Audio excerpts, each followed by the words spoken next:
साथियों नमस्कार। जैसा कि आपको पता है, विश्व में डिजिटलाइजेशन तेज़ी के साथ फैल रहा है।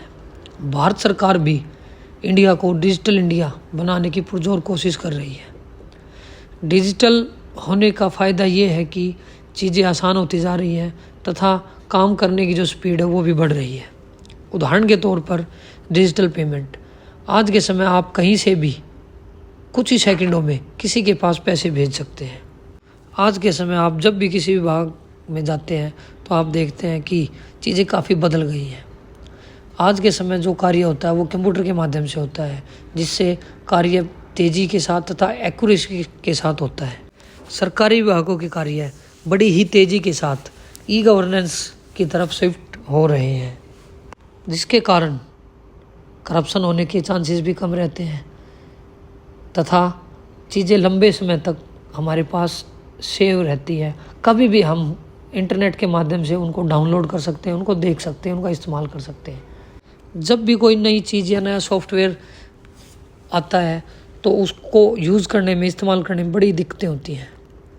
इसके लिए ओरिएंटेशन प्रोग्राम या ट्रेनिंग प्रोग्राम्स बनाए जाते हैं ताकि उसको इस्तेमाल करने वाला कोई भी इंसान उसको जल्दी से सीख सके, उसे अडेप्ट कर सके। इसी कड़ी में हमारी संस्था द्वारा एक capacity building programme specially for central government employees शुरू किया जा रहा है। सभी केंद्र कर्मचारी साल के अंत में जो भी उन्होंने काम किया है उसके लिए एक अपार भर के अपने रिपोर्टिंग ऑफिसर को जमा कराते थे। अपार की फुल फॉर्म है एनुअल परफॉर्मेंस अप्रेजल रिपोर्ट। 2019-20 वर्ष के बाद से ग्रुप ए और बी के अधिकारियों के लिए ये अपार ऑनलाइन स्पैरो पोर्टल पे भरी जानी शुरू कर दी गई थी और अब भारत सरकार ने ये सुविधा सभी ग्रुप के कर्मचारी और अधिकारियों को दे दी है। एक नया सॉफ्टवेयर जिसका नाम स्पैरो है, जिसकी फुल फॉर्म यहाँ स्क्रीन पे दी हुई है। अब जितने भी कर्मचारी हैं उनकी जो वर्ष के अंत में जो अपार है वो ऑनलाइन इसी पोर्टल पे भरी जानी है। तो हमारे पास काफ़ी क्वारीज आई थी। इस पोर्टल को कर्मचारियों को यूज़ करने में समस्याएं का सामना करना पड़ रहा है। तो इस पोर्टल को लेके, स्पैरो पोर्टल को लेके डिटेल्ड वीडियोस अभी बनाई जाएंगी।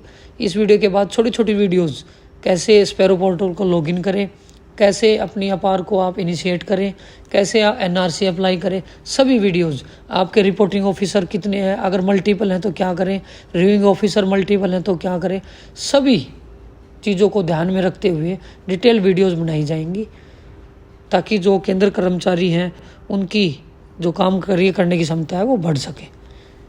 तो मैं आप सभी से यही आशा करता हूँ कि आप सभी इन वीडियोज़ को ध्यान से देखेंगे और आपको काफ़ी कुछ सीखने को मिलेगा। आप सभी का तहे दिल से धन्यवाद।